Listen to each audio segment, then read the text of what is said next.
গাজীপুরের কালিয়াকৈরে তিনবারের প্রধানমন্ত্রী বেগম খালেদা জিয়ার রোগমুক্তি ভারপ্রাপ্ত চেয়ারম্যান তারেক রহমানের বিরুদ্ধে মিথ্যা মামলা প্রত্যাহারের দাবিতে বিএনপি কর্মী সভা অনুষ্ঠিত হয়েছে। শনিবার বিকেলে কালিয়াকৈর বাসস্ট্যান্ড চত্বরে আয়োজিত কালিয়াকৈর পৌর বিএনপি 1 ও 2 নং ওয়ার্ডের উদ্যোগে এই সভা অনুষ্ঠিত হয়। কালিয়াকৈর পৌর বিএনপির 2 নং ওয়ার্ডের সভাপতি আরমান খানের নেতৃত্বে প্রধান অতিথি হিসেবে বক্তব্য রাখেন কেন্দ্রীয় বিএনপির শ্রম বিষয়ক সম্পাদক ও বাংলাদেশ সড়ক পরিবহন ও শ্রমিক ফেডারেশনের ভারপ্রাপ্ত সাধারণ সম্পাদক হুমায়ুন কবির খান।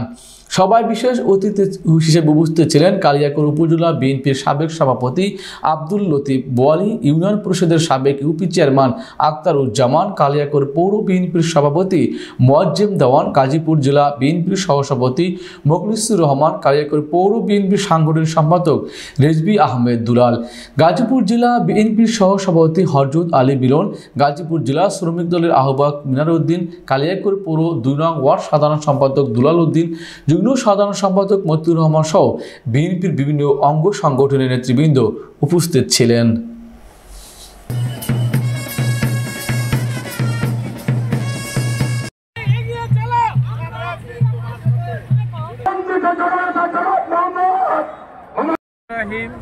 আমরা আজকে 2 নং ওয়ার্ড কর্মী সভায় সবাই হুমায়ুন কবির খানের এই কালিয়াকৈরে একমাত্র নেতা বিএনপির